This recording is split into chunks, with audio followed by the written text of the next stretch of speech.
Welcome to the Creature Shop. At Leavesden Studios here, we do all the prosthetic makeup, animatronic creatures, CG models, anything like that. We maintain a load of things here for people visiting so they can just see stuff. And so in our foyer here, we have things like our hippogriff here and a thestral here, which are examples of two completely different approaches, because this is a CG model in that it's a sculpt that's been painted and made to look lovely, but it's being scanned by a laser and the creature itself is being built in the computer.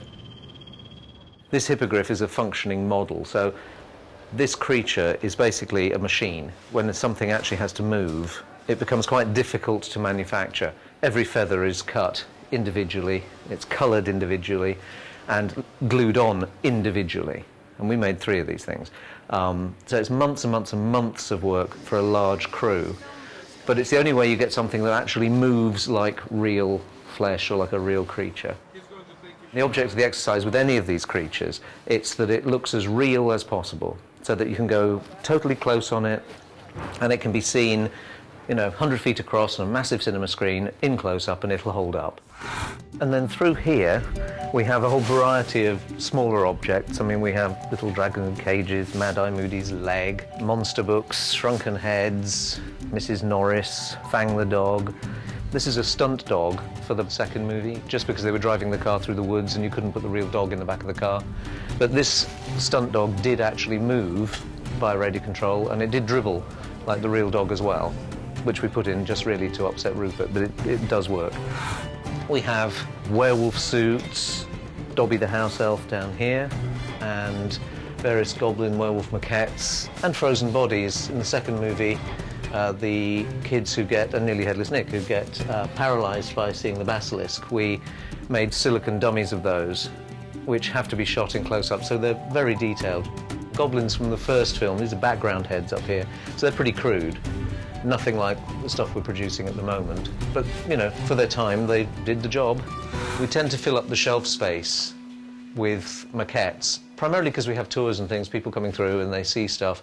But it also reminds us, if we're going back to a character that's working, if you're doing greyback, like these are all greyback maquettes. I mean, most of our characters, they start off as sketches, and then you progress to larger concepts, and after that, actual makeup pieces, things like that. So we leave these out because it just reminds people of the stages we went through to arrive at something, because sometimes you end up with something that's actually very simple, very straightforward, but the road to getting there is very complex.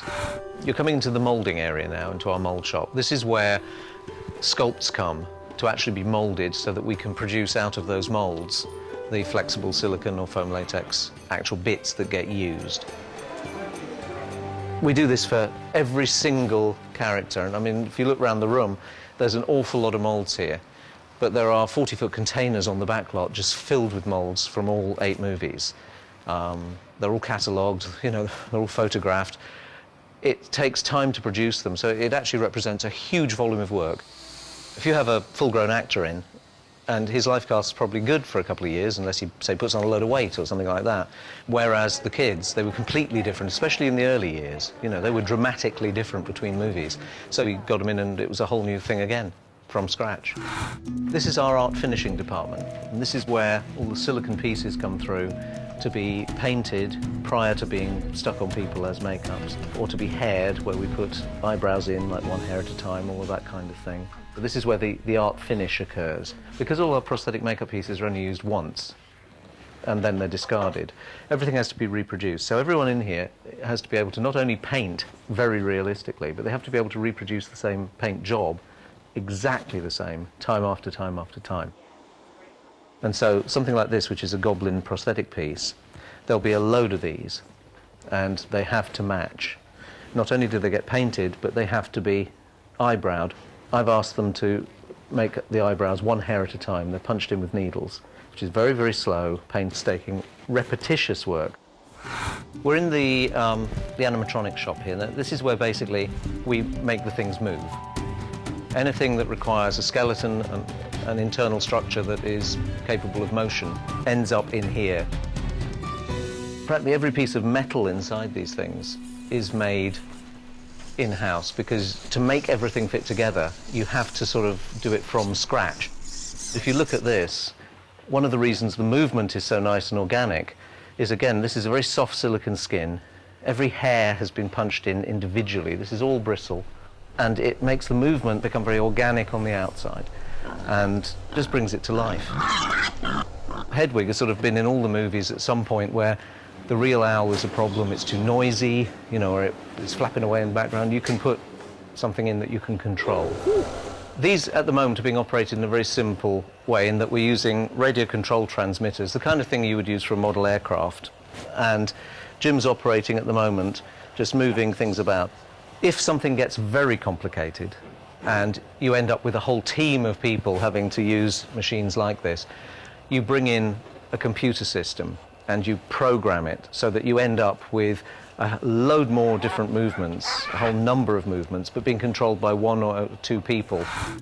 We're in the Scout Hut now. Why it's called the Scout Hut, I have no idea, but we do a lot of our big sculpture in here. We have our basilisk from Chamber of Secrets. This is the one that Dan actually stabbed through the roof of the mouth. You've still got all the stuff in it. It has nostril flare and it can open its mouth and its tongue moved and its eyes moved. And it was on a rig along with about 25 feet of the body, so it was quite a big, very basic but big, tough animatronic. And we have the dead Aragog from Half-Blood Prince, which is pretty battered now, but made him completely differently because I wanted to be able to get light to come through the legs. I wanted it to be translucent, like a dead curled-up spider you see in the bath. You know, if you catch the light, they look like they've gone hollow. And that's what I tried to catch with this, which did actually work very well, but it was an incredibly toxic material we made it out of, and everyone had to wear suits and gloves, and it was quite revolting to deal with. And over here we have an early concept piece for the Dementors from HP3. This particular model was made purely to see if we could capture the way a particular type of fabric behaved. This dragon model was specifically made to breathe fire. So this tongue piece here is actually concealing the gun of a flamethrower. It worked fantastically. I mean, it was really scary stuff because it never occurred to me that when you actually release gas under pressure and ignite it, it's not just that you get a fireball, you get a very loud noise, and it made all of us jump out of our skins. I've been on this now nearly 10 years. I think the ability to put something that is a fantasy creature in front of people is actually the joy, it's the kick I get. You know if you get it right, if people react to a creature as if it's a real creature. You know, that is a hippogriff and it's standing there in front of you, and if you go near it, it'll bite you. You know, I've stood in a wood at night watching a dragon breathe fire. That is magic.